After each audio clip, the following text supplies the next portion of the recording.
Salmo 84, para os nossos visitantes na página 535 do Antigo Testamento. Diz assim o texto: Quão amáveis são os teus tabernáculos, Senhor dos exércitos! A minha alma suspira e desfalece pelos átrios do Senhor. O meu coração e a minha carne exultam pelo Deus vivo. O pardal encontrou casa e a andorinha, ninho para si, onde acolhe os seus filhotes. Eu, os teus altares, Senhor dos exércitos, Rei meu e Deus meu. Bem-aventurados os que habitam em tua casa, louvam-te perpetuamente. Bem-aventurado o homem cuja força está em ti, em cujo coração se encontram os caminhos aplanados, o qual, passando pelo vale árido, faz dele um manancial, de bênçãos o cobre a primeira chuva. Vão indo de força em força, cada um deles aparece diante de Deus em Sião.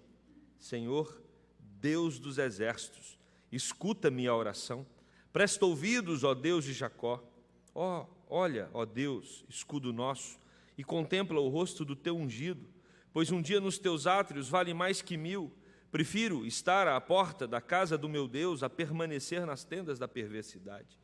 Porque o Senhor Deus é sol e escudo, o Senhor dá graça e glória, nenhum bem sonega aos que andam retamente. Ó Senhor dos exércitos, feliz o homem que em ti confia. Amém. Meus irmãos, nós estamos no Dia dos Pais. E a casa dos nossos pais traz muitas memórias. Quando nós retornamos aí à nossa infância, à nossa adolescência, alguns ainda estão na casa dos seus pais, vivem, né, com seus pais, adolescentes, jovens, e alguns estudos estão redefinindo a adolescência, dizendo que a adolescência no século 21 vai até os 35 anos. Então, isso explica o fato de, né, vermos tanta gente nessa idade ainda na casa dos pais e dependendo dos seus pais. Mostra que há uma nova configuração social estabelecida nos dias modernos, e a casa dos nossos pais é um lugar de proteção. E quando eu falo do pai, eu estou falando do pai, da figura masculina mesmo. É um lugar de proteção, é um lugar de amparo, e quando nós casamos, isso acontece, isso promove o rompimento. A Bíblia vai dizer: deixa a casa do teu pai, a casa da tua mãe. E esse rompimento, então, ele, com o tempo, a gente olha para a casa dos pais, não como a nossa casa mais, mas como a casa deles, a casa do meu pai. Eu tenho agora a minha própria casa e vou em direção à casa do meu pai. E essa casa, ela é um lugar que nos enche de alegria, é um lugar que muitas vezes nos enche de prazer, a conversa com os nossos pais, a companhia, o afeto, as brincadeiras. Mas por inúmeras razões nós podemos estar distantes da casa dos nossos pais. A gente cresce, muda, às vezes Deus os leva e já não temos a companhia dos nossos pais tão perto de nós. E a ideia desse salmo aqui é exatamente essa. Nós temos um salmista que está distante do templo. O templo no Antigo Testamento simbolizava a presença de Deus, a presença do Pai eterno, do Deus grande e poderoso, e esse autor, ele está distante da casa do Pai.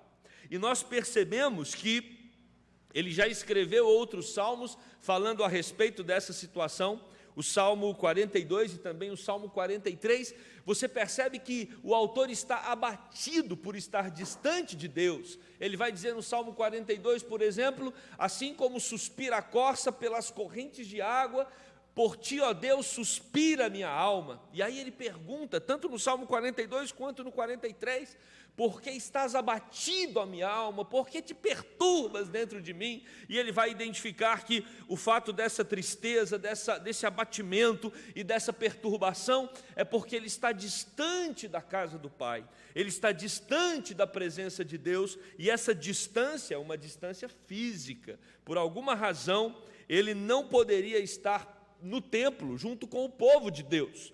Alguns vão dizer que foram os filhos de Coré que escreveram esse salmo, outros vão dizer que foi Davi. E o que é importante nós entendermos nessa noite é a impossibilidade do autor de estar na casa de Deus ou de estar junto com o povo adorando ao Senhor no templo. Ele, quando no Salmo 42 e 43 apresenta esse desalento por estar distante do templo. Agora a gente percebe no Salmo 84 que esse desalento e essa tristeza, esse abatimento começa a ser transformado em alegria. Não porque ele está distante da casa de Deus, não porque ele está distante da casa do Pai, mas porque, mesmo estando nessa situação, ele começa a perceber claramente que Deus está com ele, que o Senhor se faz presente ao seu lado. Por isso, por 3 vezes nesse salmo que lemos, ele vai falar sobre felicidade, bem-aventurado, no verso 4, no verso 5 e no verso 12.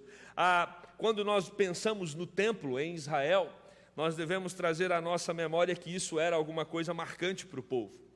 As festas religiosas faziam com que as pessoas saíssem das várias regiões do país e se locomovessem para Jerusalém. É como se nós fôssemos para os nossos retiros e acampamentos a pé. A ideia é essa, eles iam para as suas festividades religiosas, e claro, não tinha transporte de alta velocidade naquele tempo, eles precisavam então caminhar com a multidão. E aí, à medida que o povo ia em direção com as suas famílias a Jerusalém, pessoas iam se ajuntando. Eles tinham seus lugares estratégicos para acampar, porque essa viagem durava dias. E também você tinha hinos que eram cantados exaltando ao Senhor durante todo esse processo de viagem. Então a festividade do povo de Deus não acontecia apenas no templo, mas ela tinha todo um procedimento que envolvia por dias esta festividade na presença do Senhor. E esse salmo está falando exatamente sobre isso, essas peregrinações que eram marcantes na vida do povo. Eles acumulavam lembranças que jamais poderiam ser esquecidas desses encontros na presença de Deus. Spurgeon, quando ele fala sobre esse salmo, ele vai chamar esse salmo 84 de a pérola dos salmos. Ele diz assim: se o salmo 23 é o mais popular, se o 103 é o mais alegre, se o salmo 119, o mais profundamente experimental, o salmo 51, o mais sentimental, este com certeza é um dos mais doces dos salmos de paz. Esse é um salmo que adoça a nossa alma. Esse é um salmo que traz paz aos nossos corações. Em dias como hoje, que nós fomos afetados por uma notícia que nos deixa triste, o falecimento de um irmão querido, que estava aqui entre nós por anos, trabalhando, servindo, se relacionando conosco. Num dia como hoje, que às vezes muitos de nós já não temos os nossos pais, e esse dia já não é um dia marcado por tanta alegria, porque traz memórias de rompimento, memórias que só ficam agora na mente, não podemos mais celebrar a presença dos nossos pais. Talvez um dia como hoje, que você entrou aqui com algum problema e está procurando a solução para o seu problema, você está enfrentando uma dificuldade em alguma área da sua vida. Esse salmo vem dizer para mim e para você que nós temos um Pai que não nos deixa jamais, e um Pai que nos convida a participar de um relacionamento com Ele. E o Salmo 84, verso 1 vai dizer: quão amáveis são os teus tabernáculos, Senhor dos exércitos. Estar em comunhão com os irmãos, na presença do Pai, é alguma coisa amável, é alguma coisa desejável, é algo que nós devemos querer dia após dia. A importância de estarmos diante de Deus em deleite na adoração, na comunhão e no serviço do Senhor é algo que deve nos marcar. Os nossos movimentos vindo até a casa de Deus para nos encontrarmos com Ele e também com os nossos irmãos de fé, isso precisa ser desenvolvido com alegria no nosso coração. Por isso que o salmista já começa dizendo que estar na presença de Deus, no tabernáculo de Deus, na casa de Deus, é algo que é amável, é algo desejável. Isso está numa figura poética, esse versículo de número 1. E quem é o Deus que habita no templo? O versículo 1 vai dizer que Ele é o Senhor dos exércitos, ou seja, Ele toma nas suas mãos as nossas batalhas. As nossas guerras não são apenas nossas, mas as nossas guerras pertencem ao Senhor, porque Ele é o Senhor dos exércitos. Ele é o Deus vivo. Nós não falamos com um ser impessoal, pelo contrário, o nosso Deus é um ser que se relaciona conosco. Ele ouve as nossas orações, Ele se envolve com a gente. Ele é o meu rei, Ele é o meu Deus, diz o salmista. Ou seja, a ideia de que Ele governa as nossas vidas e Ele está sempre presente conosco, porque Ele é uma posse que nós temos. Nós temos Deus como sendo nosso.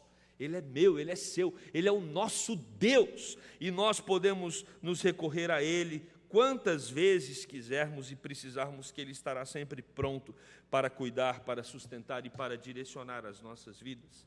Por isso o salmista diz no versículo 2, a minha alma suspira e desfalece pelos átrios do Senhor, o meu coração e a minha carne exultam pelo Deus vivo.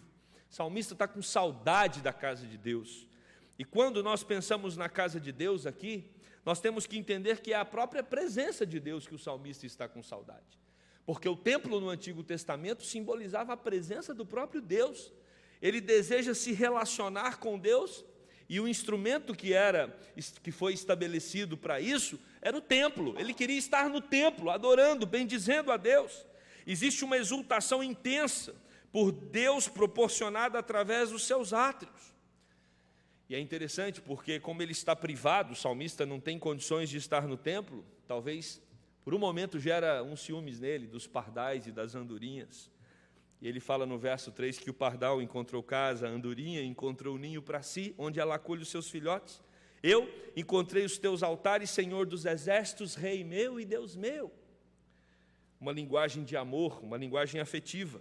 O pardal e a andorinha acolhem os seus filhotes à beira dos átrios. Alguns pássaros voam sobre os átrios, outros pousam, outros fazem o ninho e outros criam os seus filhotes. A ideia aqui é de habitação, de permanecer constantemente, se desenvolver na comunhão de Deus, de desenvolver na intimidade do Senhor. Isso sugere a habitação, como nos mostra o verso 4. Bem-aventurados os que habitam em tua casa, louvam-te perpetuamente. O contexto aqui pode sugerir o exilado. O povo de Deus, por causa do pecado, foi levado para ser escravo de outras nações.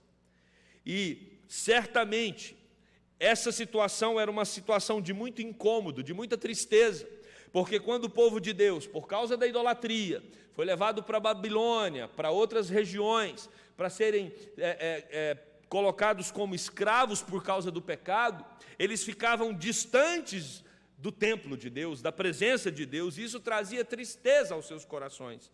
Por isso o salmista vai dizer que felizes, bem-aventurados são aqueles que têm acesso livre à casa de Deus e podem louvá-lo perpetuamente.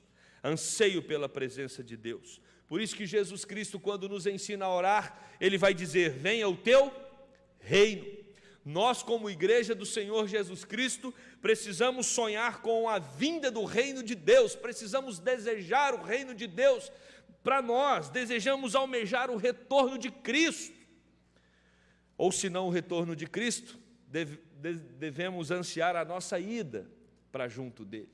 O apóstolo Paulo demonstra isso com muita clareza, quando ele diz que o viver é Cristo e o morrer é lucro. É muito interessante, porque às vezes queremos muito que Jesus volte, mas na mesma intensidade devemos também almejar ir.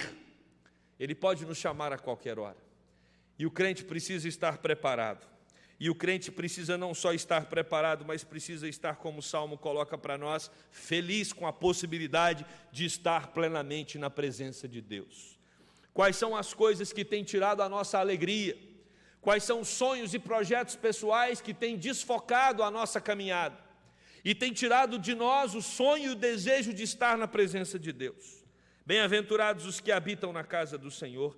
Bem-aventurados aqueles que já morreram em Cristo e já desfrutam da vida eterna.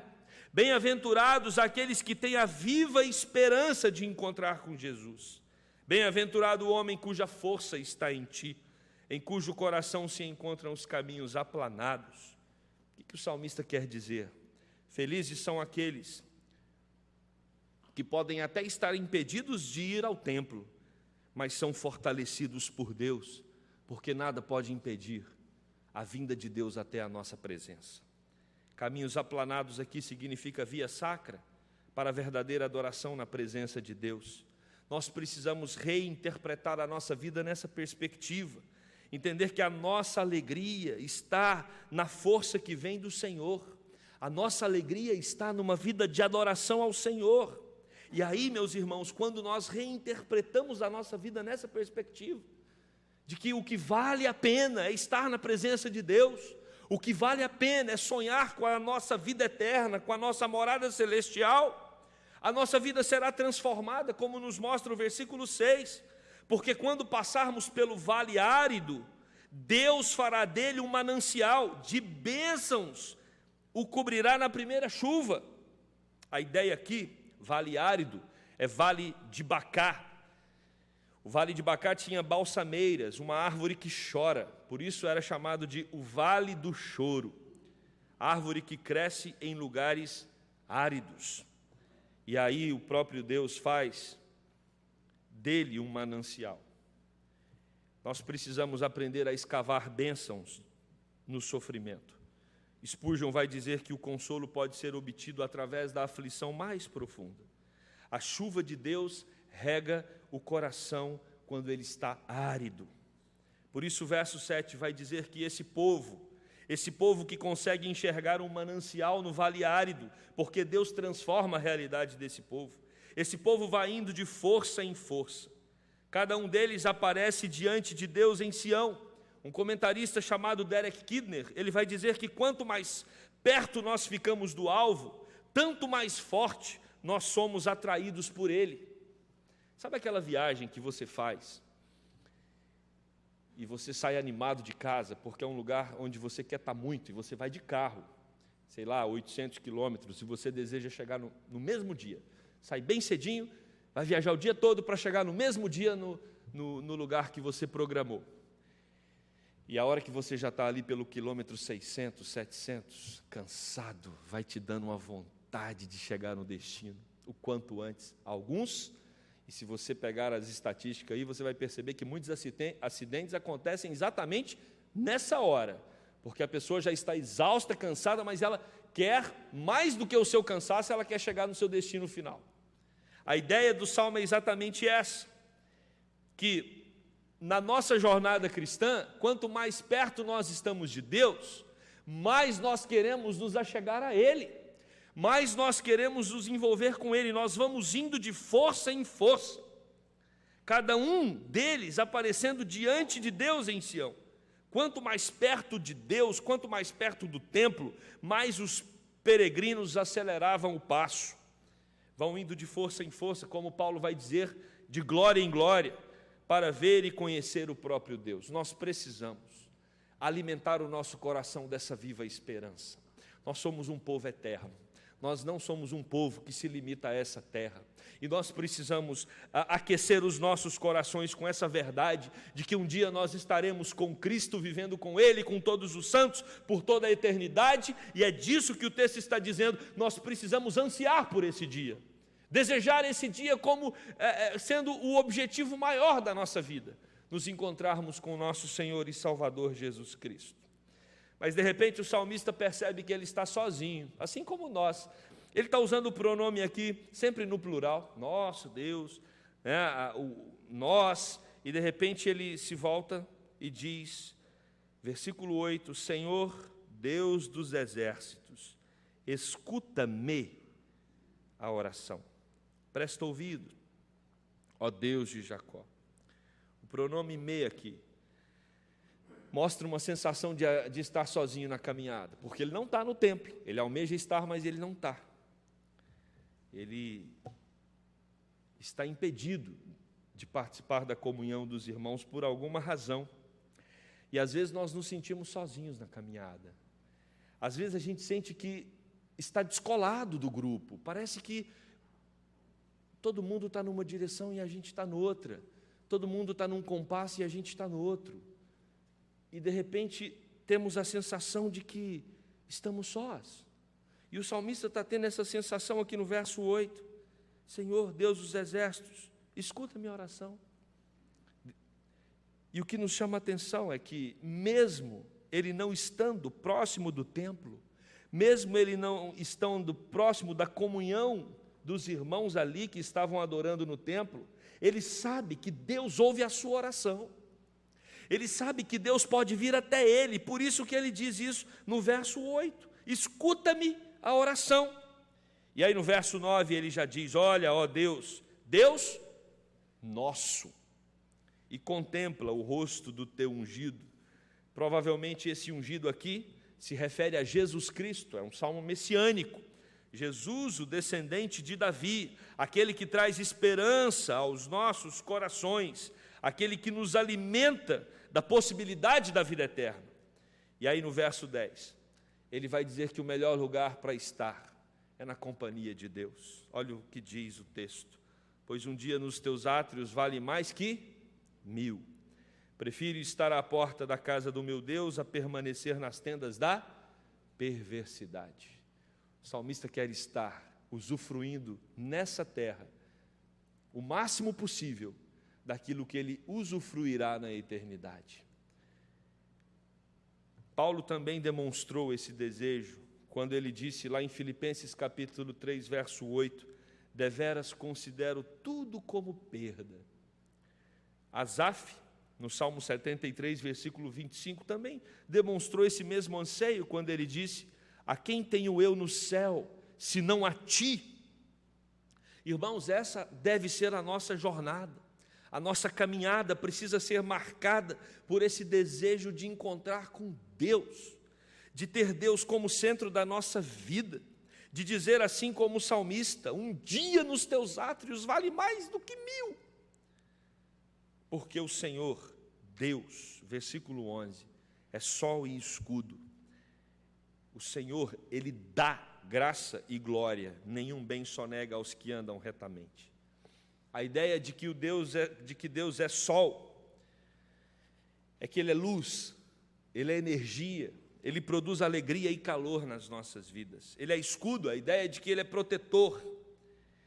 Ele nos livra e nos protege do medo, da morte e de qualquer inimigo. É Deus que nos dá graça e glória, porque só Ele pode distribuir esse dom aos homens, o dom da esperança, o dom da vida eterna, o dom da glória celestial. Isso aponta exatamente para a nossa viva esperança. Manifesta a sua bondade aos que têm um coração indivisível. É isso que quer dizer quando o salmista escreve: nenhum bem sonega aos que andam retamente, ou seja, Ele cuida com bondade daqueles que não têm um coração dividido. E o que é um coração dividido? É um coração que tem muitos amores. Quando você não tem o coração dividido, quando o seu amor maior é Deus, e você não tem nenhum ídolo na sua alma, nenhum bem será sonegado a você. Por isso que Jesus nos ensina a amar a Deus sobre todas as coisas. Amar a Deus sobre todas as coisas. Isso é ter um coração indivisível. Isso é ter um coração reto, que teme a Deus. Amá-lo sobre todas as coisas e amar todas as coisas de acordo com a vontade dEle. Esse é o convite do salmista para nós, porque quando procedemos assim, nós receberemos bondades, nós receberemos o cuidado, o sustento e a bênção de Deus. Quero concluir esse sermão. Nós somos peregrinos nesse mundo, peregrinos, estamos passando por aqui, estamos acampando, é um acampamento, é um retiro. A nossa vida, ela está passando e não temos controle sobre ela. A qualquer momento, podemos ser chamados para a casa do Pai, a qualquer momento. Chegaremos lá e precisamos desejar esse momento, sonhar com esse momento, almejar este momento. Enquanto não chegamos, enquanto peregrinamos, a igreja faz o seu papel para congregar os filhos de Deus. Enquanto não chegarmos à Nova Jerusalém, nós temos a igreja, lugar para nos ajuntarmos com a finalidade de adorar, de bendizer, de glorificar aquele que nos ama, aquele que nos salva, aquele que cuida de nós, aquele que nos sustenta, Jesus Cristo, nosso Senhor. Por isso, irmãos, esta aqui é a casa do Pai. Estar aqui na Igreja Presbiteriana da Gávea, na Igreja Presbiteriana do Brasil, é participar da casa do Pai. Quando você se locomove da sua casa para cá, encontrar com seus irmãos de fé, você também está vindo para a casa do Pai, para adorá-lo e para bendizê-lo, até que nós cheguemos àquele lindo e maravilhoso lugar que está sendo preparado para nós. Por isso, precisamos agradecer, louvar a Deus pela Igreja Presbiteriana do Brasil, que há 160 anos tem proporcionado para crentes espalhados por toda a nação um lugar onde podemos congregar e um lugar onde podemos adorar a Deus com o Salmo 64. Dizer para o nosso Senhor que é amável estar no seu tabernáculo, que a nossa alma suspira e desfalece pelos átrios do Senhor. Dizer para Deus que é muito bom habitar na sua casa, é muito bom pertencer a essa igreja, é muito bom ter a Igreja Presbiteriana do Brasil, que sempre levou a palavra de Deus tão a sério e tem abençoado tanto essa nação. Por isso, nosso coração se alegra, porque enquanto não chegamos na casa do Pai, na grande casa que está sendo preparada para nós, nós estamos aqui, nesta igreja, adorando e bendizendo ao seu nome. Por isso somos gratos a Deus pela nossa igreja, somos gratos a Deus pela oportunidade de fazermos isso por meio de Jesus Cristo, o nosso Senhor e Salvador, aquele que é digno de toda a honra e toda a glória. Amém? Nós combinamos com o reverendo Valvir para cantarmos, louvarmos a Deus com esse salmo. Quão amáveis são os teus tabernáculos, e faremos isso agora. Vamos exaltar ao Senhor.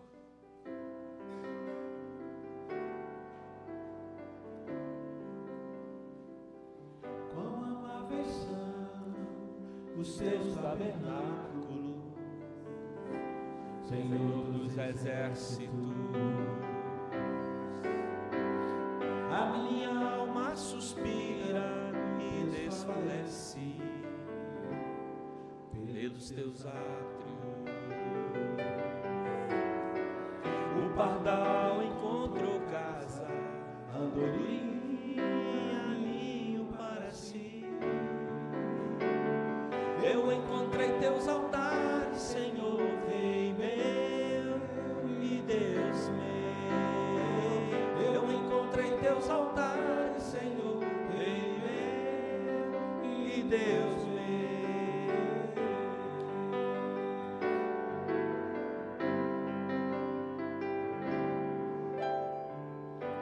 Bem-aventurados aqueles que habitam em tua casa, pois um só dia, Senhor, nos teus átrios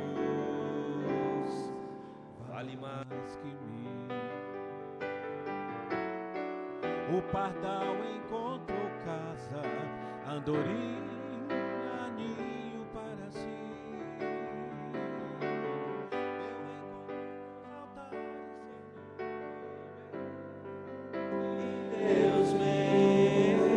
Eu encontrei teus altares, Senhor, Rei meu e Deus meu.